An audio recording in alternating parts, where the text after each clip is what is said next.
Alright, so it's been a while since I've had a reason to get upset.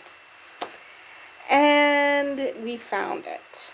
Now, I considered putting this on my main channel, Susan on TV shows. However, this is tangentially related to the material I put out there, and I'm trying to keep that channel drama free. So let's talk about Bassem Yousef, who is an Egyptian comedian and is called the Egyptian Jon Stewart, for how he has a TV show that takes on the Egyptian government. And so, you would think that, okay, this is a really great guy. And I'm pretty sure he still is, despite what ended up happening. I'm pretty sure he is a great guy. I do not think he's anti-Semitic, even though he used an anti-Semitic trope.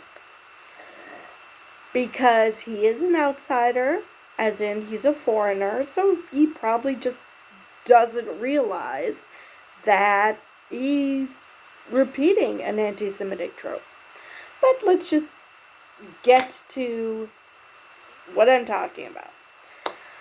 Superman legacy role never offered to Bassem Yousef. Comedian believes pro-Palestinian remarks got him cut from Pep. Alright, so let's unpack this. He apparently auditioned for a role on Superman Legacy. Now, I don't know if acting roles are different in Egypt, the process, or somebody's law. But, yeah, he thought he landed a role, which apparently he didn't. Now, like I said, he probably auditioned, and so because he made it to the next point in the process, he probably thought he landed the role. I don't know. I'm just guessing. But let's get to, alright, what happened here?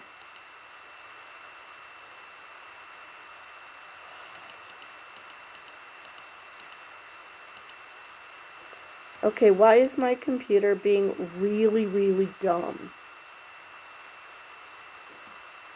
Alright, what the hell is going on with my computer? Okay.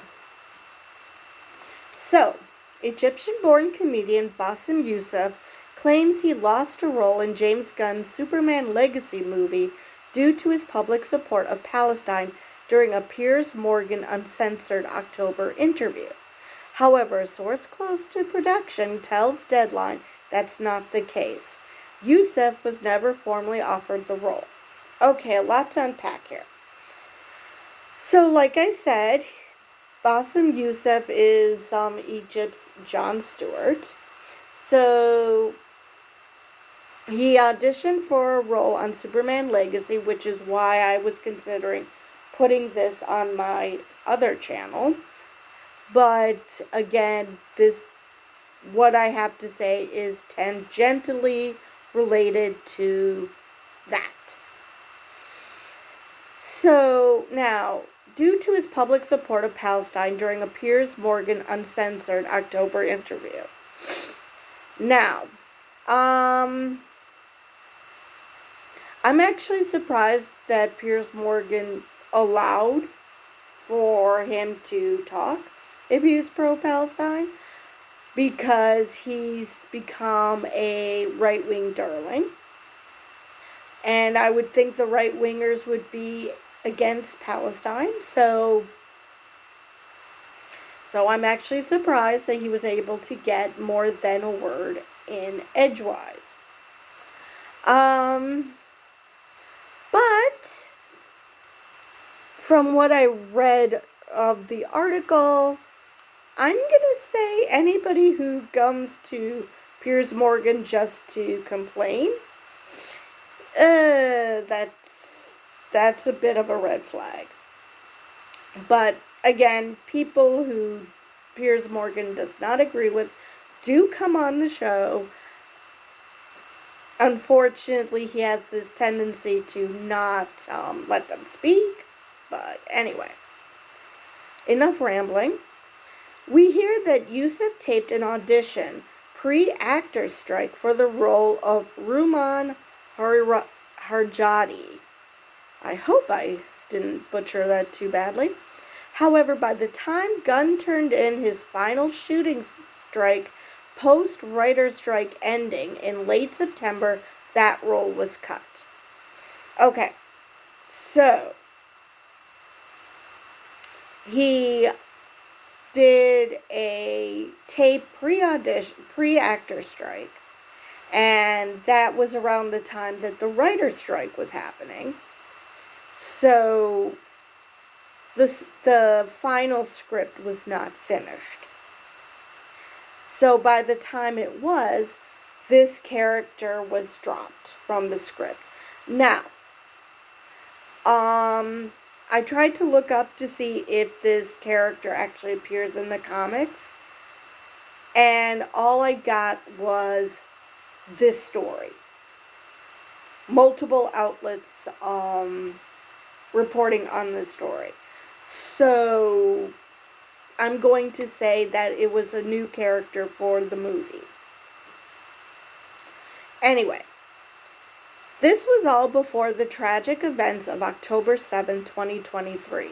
For those who are living under a rock, that's when Hamas attacked Israel and took hostages. Hence, per the Superman Legacy production source, no official ask was made to Yousef. Given that the actors' strike was still ongoing in late September and didn't end until early November, no communication about Yousef obtaining or not obtaining the role would have been communicated to him, which makes sense. And since I'm assuming he's not a member of SAG-AFTRA, I'm going to say that he had no understanding of the process. He probably didn't even know that there were strikes going on. Like I said, he's Egyptian. He has a TV show in Egypt, or had. I don't know if he still has it. So it's entirely possible that he flew in for this audition, or did an audition tape and sent it in, and again had absolutely no idea of what was happening. Didn't know about the writer's strike, didn't know about the actor's strikes, didn't know any of this. It's entirely possible he was completely in the dark. I mean, I have no idea how knowledgeable he is about things like this, or if he even sought out information about what's happening in Hollywood. I mean, it's possible he sent in an audition tape and that was it. That he didn't do any follow-up of any kind. That's a possibility too. Because again, it's possible he doesn't know the process.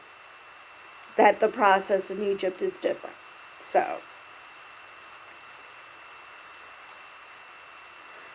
So Gunn took to Twitter to say this is accurate, meaning that Yousef's character was cut from Superman Legacy before the comedian's Piers Morgan interview.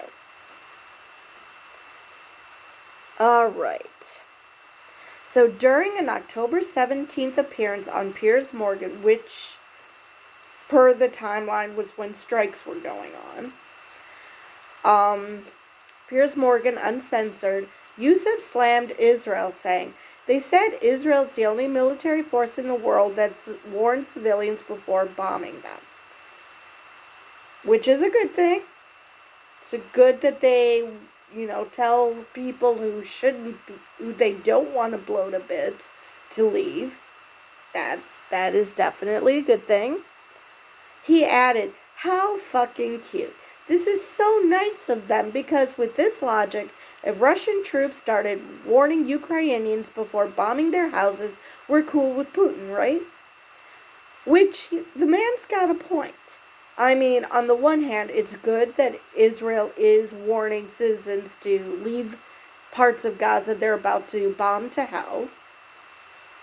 But at the same time, that doesn't mean we should be applauding Israel because they're still bombing the entire Gaza Strip to hell. So it's uninhabitable.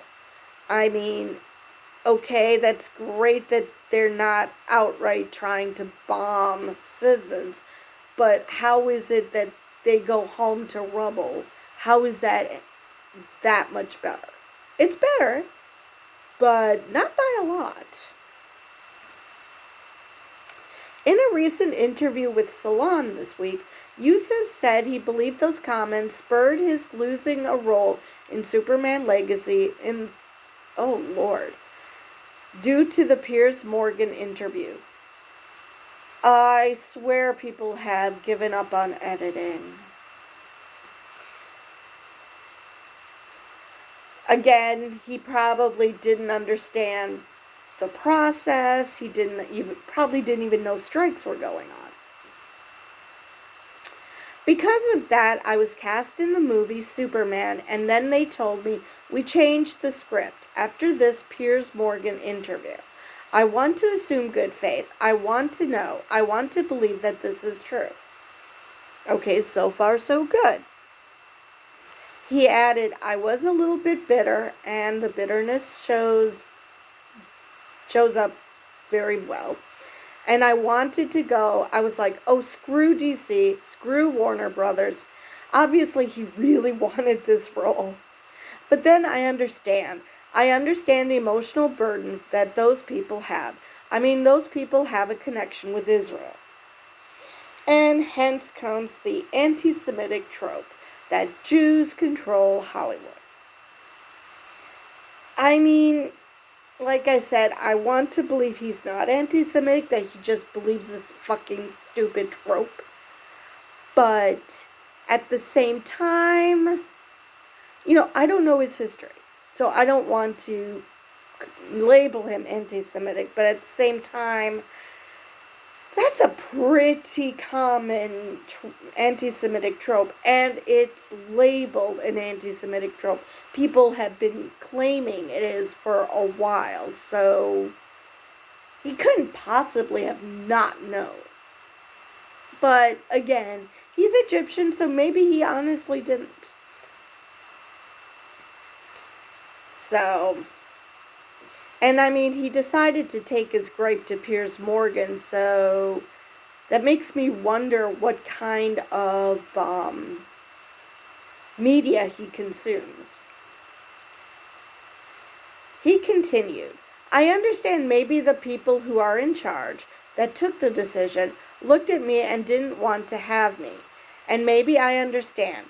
If I'm an Arab Muslim, I was the head of Warner Brothers. I wouldn't like a pro-Zionist or pro-Israel to be in my movie if he attacked my people. Yeah, okay. I understand. This is the thing that we need to dissect. When I attack Israel, I attack its policies. I'm not attacking Jewish people. And yet you just basically said that Hollywood is run by Jews and Jews are unable to differentiate Israeli government from Israeli people. Because even though you might, you just basically painted all Jews with one brush, that they all are pro-Israel, all pro-Israeli government, that no matter what the government says or does, all Jews are along for the ride. I don't know if it was because Biden initially said that they were, that the U.S. government was completely behind Israel, and that it took him a long time, like recently, like this week, to realize that Israel has gone over the top with their bombing the hell out of Gaza. So maybe he's doing the very thing he claims he's not doing with Israel, that he's differentiating Israel from Israeli people. However, why are you assume? Number one, Joe Biden isn't Jewish. He's Irish Catholic. Number two, if you're willing to differentiate Jews from Israeli government, which, by the way, it's not just Jews who live in Israel. There are Arabs who live in Israel. There are Muslims. There are Christians. It's not just Jews. But so you're willing to claim that you're attacking the government and not the people. Okay, great.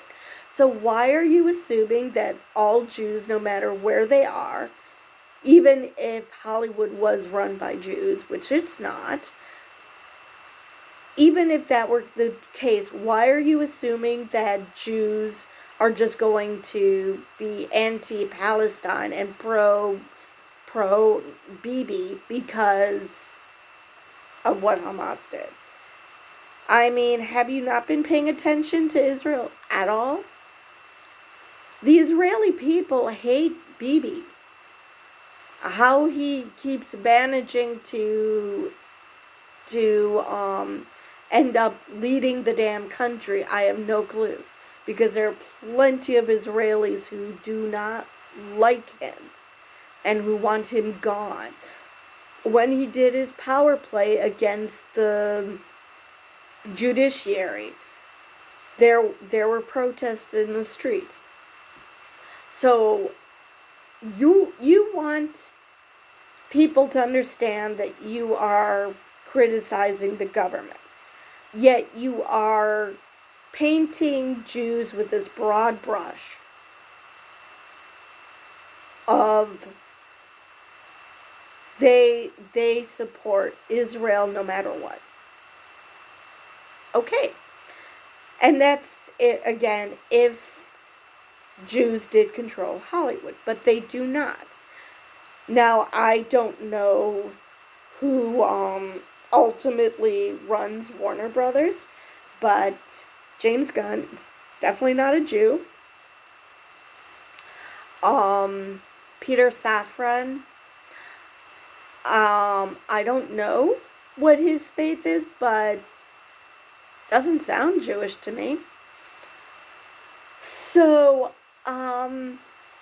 I don't know why you seem to think that Jews had anything to do with this.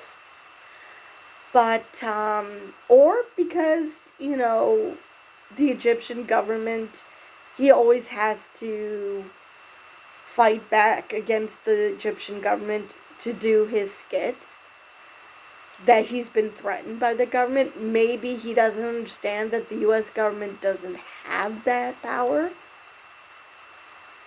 And so he assumes that the U.S. government had something to do with putting the kibosh on his role. I don't know. But, yeah, he definitely used an old anti-Semitic trope to attack Warner Brothers. And again, it's possibly just doesn't understand what was going on in Hollywood at the time and doesn't realize that everything was ground to a halt.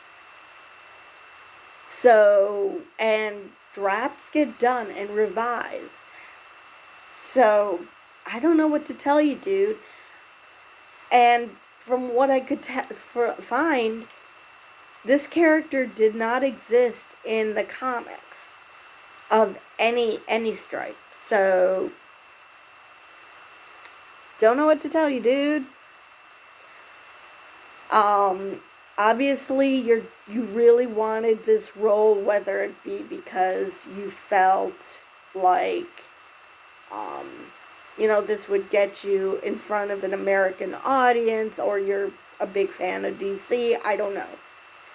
But, or just fan of comics in general. But, yeah, that, I get you're bitter, but does it really justify that anti-Semitic trope. Anyway, another source close to the situation believes that perhaps this is a case of he said, he said. We're told Yousef feels strongly that his public political opinions got him nixed from production.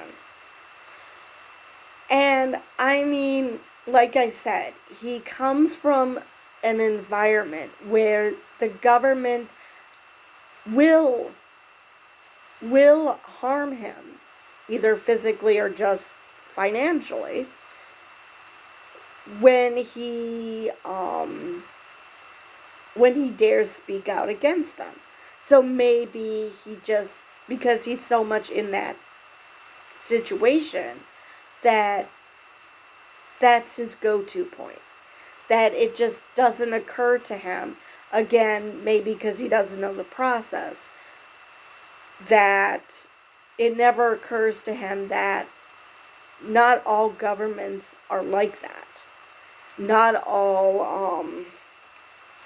everybody is after you because of your opinions.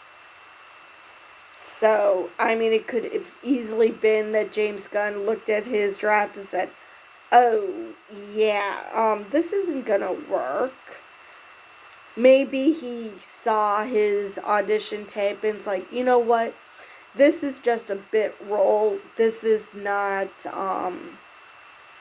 that this guy is too good for just this throwaway role. I mean, it could easily have been that he saw the audition tape and decided, you know, it would be a disservice to put him in such a bit role that maybe I could give him something better down the line. Who knows? But after his bitterness and his being open and the anti-Semitic trope, I don't know if James Gunn would be thinking of him anymore. So even if he was like, you know what, he's not worth the bit role, he's worth something more, this did not help at all. So, yeah, that's where things are with that on the drama side for Superman Legacy and James Gunn. But, and this role. So, if you're interested in more Superman Legacy or comic book universes in general, not comics, but the movie and TV universe, check out my Susan on TV Shows channel. Otherwise, I will see you guys in the next video.